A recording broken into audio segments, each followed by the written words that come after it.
안녕하세요. 삶의 지혜와 깊은 울림을 나누는 시간입니다.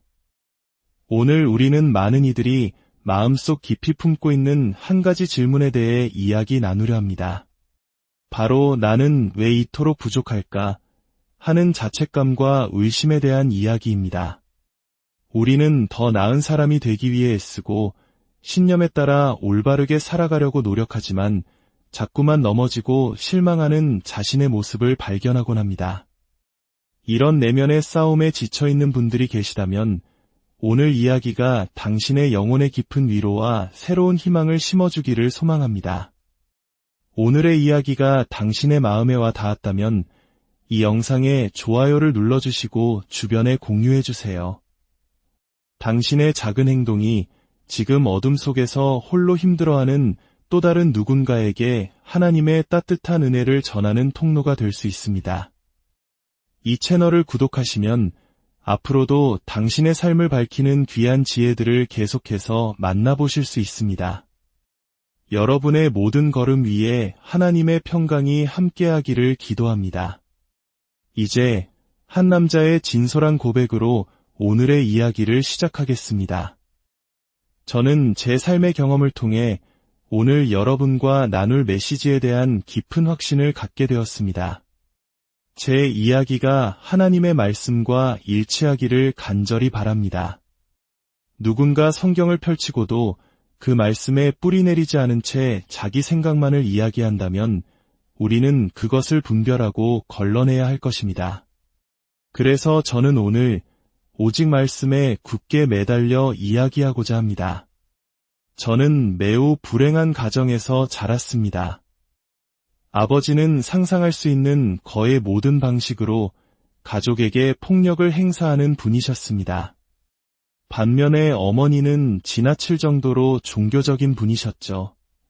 규칙과 율법을 따르는 것에 집착하셨는데 어머니의 기준에서 바리새인들은 율법을 너무 느슨하게 적용한 사람들이었습니다.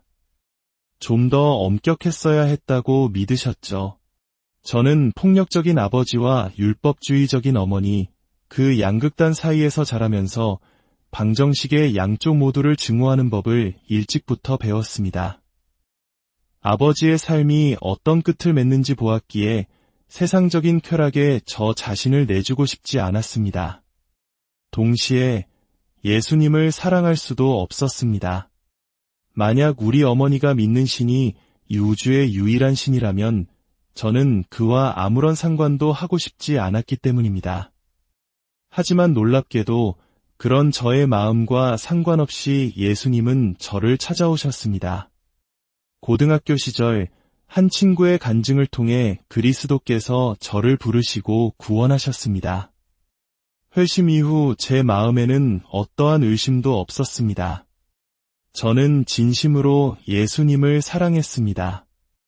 I love Jesus라고 쓰인 티셔츠를 입고 다녔고 복음을 전하고 성경을 읽고 손에 잡히는 모든 신앙서적을 탐독했습니다.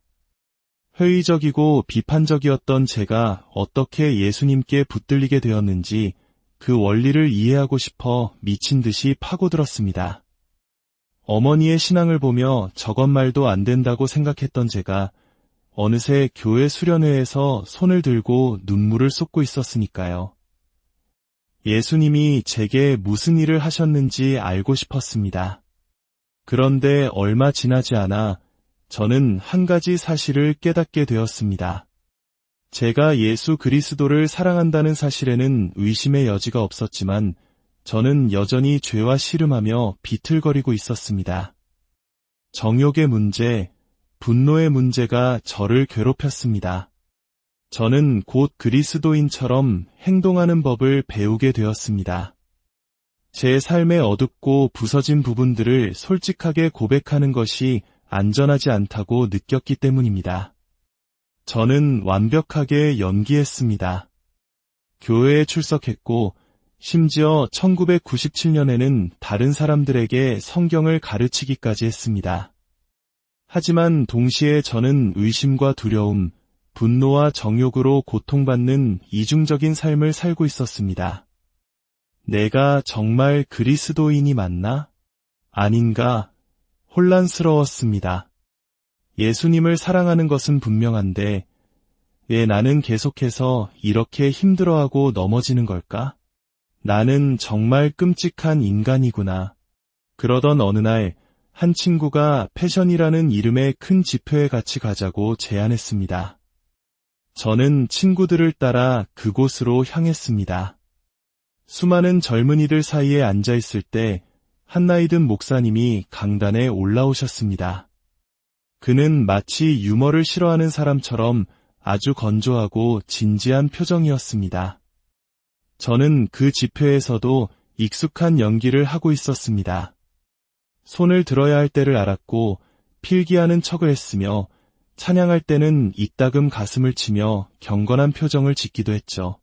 그날 밤 존 파이퍼 목사님이 하나님의 말씀을 열어 설교하셨고 성령께서 제 마음을 송두리째 흔들어 놓으셨습니다. 제가 오늘 밤 이 자리에 큰 기대를 품고 서 있는 이유는 바로 그날 밤의 경험 때문입니다. 저는 스스로를 끔찍하게 여기고 있었습니다. 주님을 실망시켰다는 죄책감, 이선자라는 자기 혐오에 빠져 있었죠.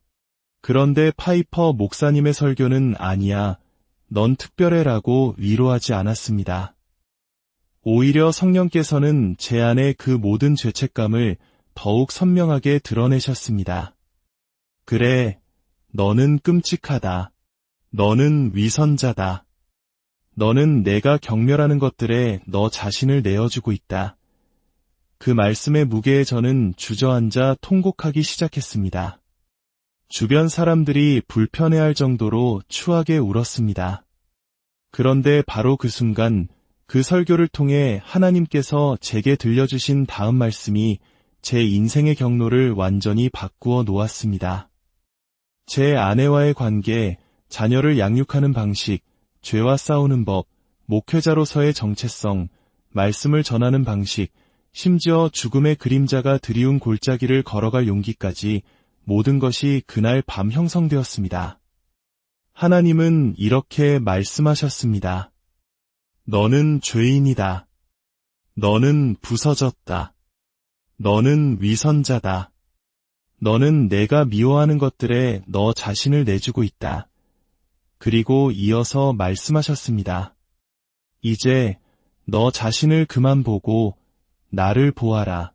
너의 연약함에서 눈을 돌려 나의 위대함을 보아라. 내가 얼마나 크고 얼마나 능하며 얼마나 완전하고 얼마나 은혜로운지를 보아라. 너 자신을 내려놓고 나를 바라볼 때 너를 짓누르던 그 모든 의심과 두려움, 분노와 정욕이 어떻게 힘을 잃는지 느껴보아라. 저는 이 자리에 계신 여러분 중에도 과거에 저와 같은 분들이 있다는 것을 압니다. 교회에 다니지만 진정으로 주님을 사랑하고 따르지 못하며 죄의 덫에 갇혀 있다고 느끼는 분들이 있을 겁니다. 과거에 제가 섬기던 교회에서 저는 젊은 성도들과 대화하며 그들이 저와 비슷한 고민, 즉 의심의 문제로 힘들어한다는 것을 알게 되었습니다. 그래서 의심의 뿌리라는 주제로 설교 시리즈를 기획했습니다. 저는 성도들에게 각자 씨름하고 있는 의심, 두려움, 믿기 힘든 부분들을 익명으로 적어 제출해달라고 요청했습니다. 그 주에 모인 카드의 양은 어마어마했습니다. 마치 온 교인이 자신의 구원을 의심하는 것처럼 보였죠. 수많은 질문들을 분류해보니 산더미처럼 가장 큰 비중을 차지했던 질문은 바로 이것이었습니다. 만약 내가 그리스도를 믿는 신자이고 내 안에 성령이 살아계시며 내가 진정으로 입양되고 피로 사신 자녀라면 왜 나는 여전히 이렇게 죄와 씨름하고 있습니까? 왜 이렇게 의심하고 왜 이렇게 넘어집니까? 오늘 밤 제가 하고 싶은 일은 바로 그날 제가 했던 일과 같습니다. 바로 여러분의 시선을 여러분 자신에게서 떼어내게 하는 것입니다. 여러분이 스스로를 어떻게 생각하는지 저는 모릅니다. 하지만 부디 자신에 대해 과대평가하지 않기를 바랍니다. 솔직히 말해 이 세상 누구보다 당신에게 가장 많이 거짓말한 사람은 바로 당신 자신입니다. 누구보다 당신을 가장 많이 배신한 사람도 당신 자신입니다. 어떤 분은 당신이 우리 아버지를 몰라서 그래요 라고 말할지도 모릅니다. 하지만 들어보세요. 당신 아버지의 악행에 대한 당신의 반응은 여전히 당신의 책임입니다. 하나님께서 그를 심판하실 것입니다. 그러니 우리는 결코 대단한 존재가 아닙니다. 오히려 우리가 스스로를 위대하다고 생각할수록 우리는 그 위대함이라는 인식의 노예가 될 뿐입니다. 우리가 하나님이 위대하시고 능하시며 아름답고 선하시다는 것을 바라볼 때 비로소 우리는 자유로워집니다. 그때 우리는 죄와 싸울 수 있고 승리의 삶을 살 수 있으며 우리의 의심은 흩어지기 시작합니다. 물론 싸움은 계속될 것입니다. 사도 바울조차도 답답한 일을 당하여도 낙심하지 아니하며 라고 고백했습니다. 바울은 우리보다 훨씬 위대한 사람이었습니다. 우리는 아픈 사람을 위해 기도하지만 바울은 죽은 사람도 살렸습니다. 셋째 하늘에 다녀온 경험까지 한 그가 나는 답답하다. 하나님이 여기서 무엇을 하고 계신지 이해할 수 없다고 말했다면 하물며 우리야 어떻겠습니까? 그래서 오늘 저는 여러분의 영혼을 굳건히 세워줄 하나님에 대한 4가지 진리를 나누고자 합니다. 이 진리들은 여러분이 평생 의심과 싸우고 육신과 싸우며 예수 그리스도의 이름을 높이는 삶을 살아갈 때 든든한 다이 되어줄 것입니다. 로마서 11장 33절에서 36절의 아름다운 말씀을 통해 살펴보겠습니다. 사도 바울은 로마서의 첫 11장에 걸쳐 모든 사람이 죄인이며 하나님의 심판 아래 있다는 사실을 역설한 뒤 그리스도께서 우리를 어떻게 구원하셨는지를 설명합니다. 그리고 성령에 사로잡혀 이렇게 노래합니다. 깊도다 하나님의 지혜와 지식의 풍성함이여 그의 판단은 헤아리지 못할 것이며 그의 길은 찾지 못할 것이로다. 누가 주의 마음을 알았느냐, 누가 그의 모사가 되었느냐, 누가 주께 먼저 드려서 갚으심을 받겠느냐. 이는 만물이 주에게서 나오고 주로 말미암고 주에게로 돌아감이라. 그에게 영광이 세세에 있을지어다. 아멘. 이 말씀 속에서 우리는 영혼의 다이될 4가지 진리를 발견합니다. 첫째, 하나님의 초월적인 부요하심입니다. 바울은 깊도다 하나님의 풍성함이여 라고 외칩니다. 시편 신편 10절은 이렇게 말합니다. 이는 삼림의 짐승들과 무산의 가축이 다 내 것이며 고대 농경사회에서 가축은 곧 부와 권력의 상징이었습니다. 하나님께서는 모든 부와 경제의 주인이심을 선포하시는 것입니다. 신명기 10장 14절은 이를 더욱 장엄하게 표현합니다. 하늘과 모든 하늘의 하늘과 땅과 그 위의 만물은 본래의 하나님 여호와께 속한 것이로되 이는 단순히 하늘뿐 아니라 하늘 위의 하늘들까지도 모두 하나님의 것이라는 의미입니다. 우리가 밤하늘의 별을 보며 그 광대함에 압도될 때 하나님은 말씀하십니다. 내가 보고 있는 은하수는 시작에 불과하다. 하늘들의 하늘, 그 끝없는 우주 전체가 나의 것이다. 모든 것이 그분의 것입니다. 그러나 하나님이 소유하시는 방식은 우리가 소유하는 방식과 근본적으로 다릅니다. 우리의 창조성은 자원의 한계에 부딪힙니다. 작가는 자신이 아는 언어와 표현의 한계 안에서 글을 써야 합니다. 화가는 존재하는 색깔들로만 그림을 그릴 수 있으며 새로운 색을 창조할 수는 없습니다. 건축가는 주어진 예산과 자재 안에서만 건물을 지을 수 있습니다. 하지만 우리 하나님은 다르십니다. 그분은 무에서 유를 창조하십니다. 원하시는 것은 무엇이든 원하시는 만큼 원하시는 때에 만드실 수 있습니다. 그분은 창조주이시기 때문에 창조물에 의존하지 않으십니다. 하나님의 부요하심은 우리의 상상을 초월합니다. 이 사실을 깊이 묵상할 때 우리는 하나님께서 결코 당황하거나 걱정하지 않으신다는 것을 깨닫게 됩니다. 우리의 학비, 우리의 직장, 우리의 미래에 대해 그분은 염려하지 않으십니다. 우리는 그분의 공급하심을 신뢰하며 불안을 내려놓고 쉴 수 있습니다. 둘째, 하나님의 주권적인 지혜와 지식입니다. 본문은 하나님의 지혜와 지식의 풍성함이라고 말합니다. 하나님의 지혜와 지식은 얼마나 깊을까요? 하나님은 역사상 기록된 모든 책의 모든 단어, 모든 문장을 아십니다. 과거와 미래의 모든 역사적 사실, 발견된 진리와 아직 발견되지 않은 진리 모두를 알고 계십니다. 그분이 모르시는 것은 아무것도 없습니다. 이것이 바로 우리가 하나님의 백성으로서 진리를 두려워할 필요가 없는 이유입니다. 어떤 이들은 과학과 신앙을 대립시키려 하지만 진정한 진리는 결코 우리의 적이 될 수 없습니다. 만약 그것이 사실이라면 그것은 하나님으로부터 온 것이기 때문입니다. 고린도전서 3장에서 바울은 말합니다. 이 세상의 지혜는 하나님께 어리석은 것이니 모든 것이 다 너희 것임이라. 너희는 그리스도의 것이요 그리스도는 하나님의 것이니라. 모든 진리는 우리의 것입니다. 따라서 우리는 성경과 모순되는 것처럼 보이는 과학적 주장에 대해 조급해할 필요가 없습니다. 저는 과학자들과 논쟁할 만큼 똑똑하지는 않지만 기다릴 수는 있습니다. 흥미롭게도 현대 과학은 계속해서 성경이 말하는 진리를 따라잡고 있습니다. 예를 들어 인간 게놈 지도가 완성된 후 과학자들은 인종과 피부색에 상관없이 모든 인간의 유전자가 99% 동일하며 이는 인류가 하나의 기원에서 비롯되었음을 시사한다고 밝혀냈습니다. 이는 창세기 1장의 이야기와 정확히 일치합니다.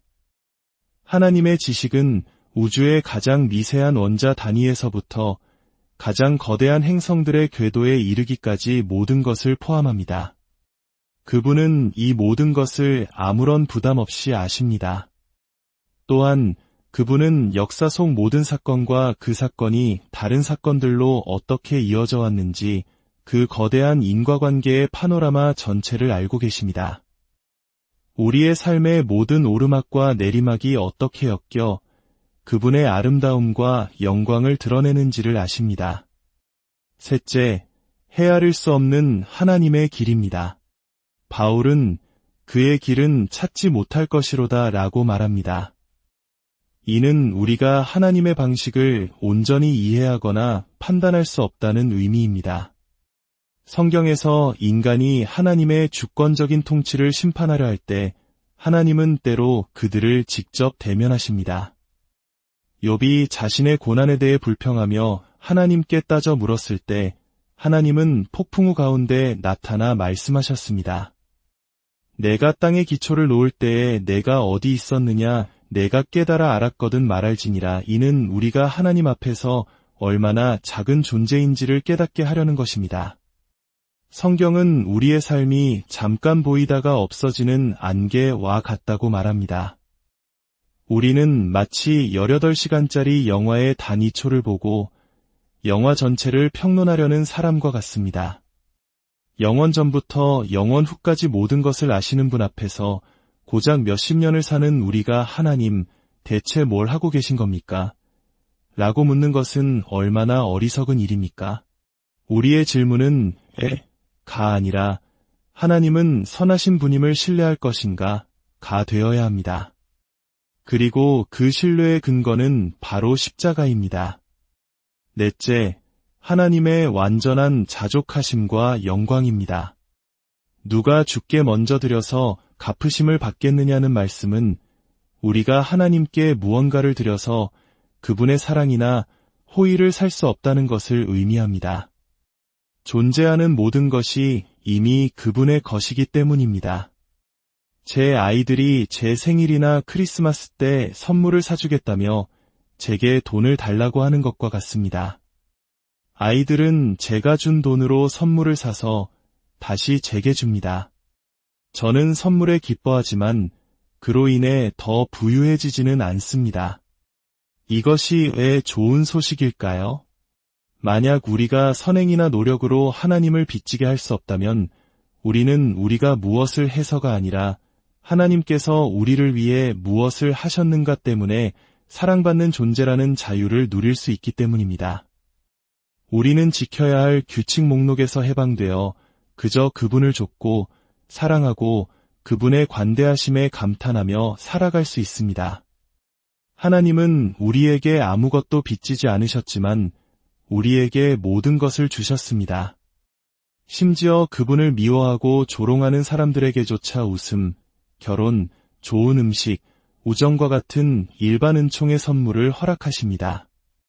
이것이 바로 그분의 놀라운 은혜입니다. 마지막으로 이 모든 것의 중심에는 가장 중요한 진리가 있습니다. 바로 하나님은 하나님 자신을 위하신다는 것입니다.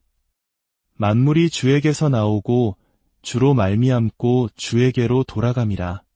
그에게 영광이 세세에 있을지어다.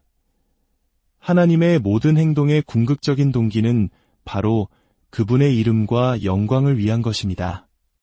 시편 23편에서 다윗은 노래합니다. 그가 나를 푸른 풀밭에 누이시며 쉴만한 물가로 인도하시는도다.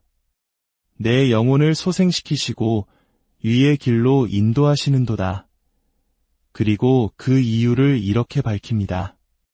자기 이름을 위하여 하나님께서 우리를 축복하시고 우리 편이 되어주시고 선을 베푸시는 동기는 그분의 이름의 영광을 위해서입니다. 이것이야말로 우주에서 가장 좋은 소식입니다.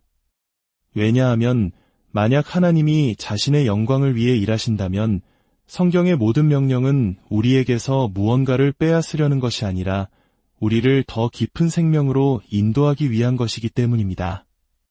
하나님은 마지못해 하는 순종으로 영광 받지 않으십니다. 그분은 우리가 그분의 길 안에서 참된 기쁨과 만족을 누리기를 원하십니다.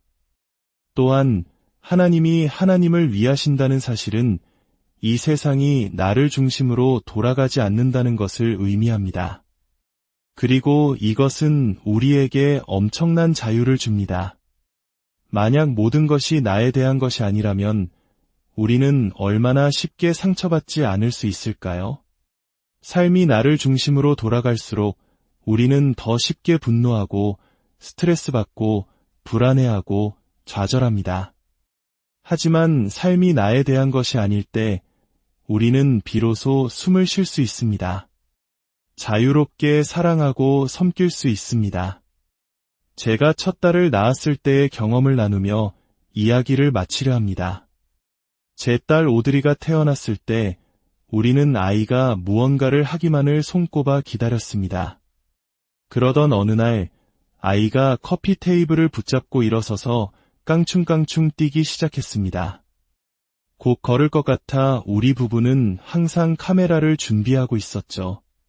마침내 아이는 테이블에서 손을 떼었습니다. 거대한 머리 때문에 몸이 앞으로 쏠렸고 넘어지지 않으려면 발을 내딛는 수밖에 없었죠. 아이는 비틀거리며 한 발, 두 발, 세 발을 떼더니 바닥에 꽈당 넘어졌습니다. 그 순간 우리 부부는 마치 딸이 올림픽 금메달이라도 딴 것처럼 환호성을 질렀습니다. 아이를 다시 일으켜 세우며 다시 해봐, 할 수 있어, 라고 외쳤죠. 우리는 아이가 세 걸음 걷고 넘어진 사실을 축하했습니다. 저는 지금까지 그 어떤 아버지도 아기가 첫걸음을 떼다 넘어졌을 때 이 멍청한 녀석, 우리 집안은 원래 잘 걷는단 말이야, 라고 소리치는 것을 본 적이 없습니다. 모든 아버지는 기뻐합니다. 세상에 우리 아기가 걷는다. 넘어진 아이를 안아 일으키며 괜찮아, 다시 아빠한테 와보렴 하고 격려합니다. 아이의 무릎이 까지고 피가 나도 아버지는 계속해서 아이를 일으켜 세우며 그 걸음마를 응원합니다. 혹시 하나님께서 당신을 바로 그렇게 보고 계신다고 상상해 본 적 있으신가요? 하나님은 천사들을 향해 외치십니다. 보아라, 내 아이가 걷고 있다.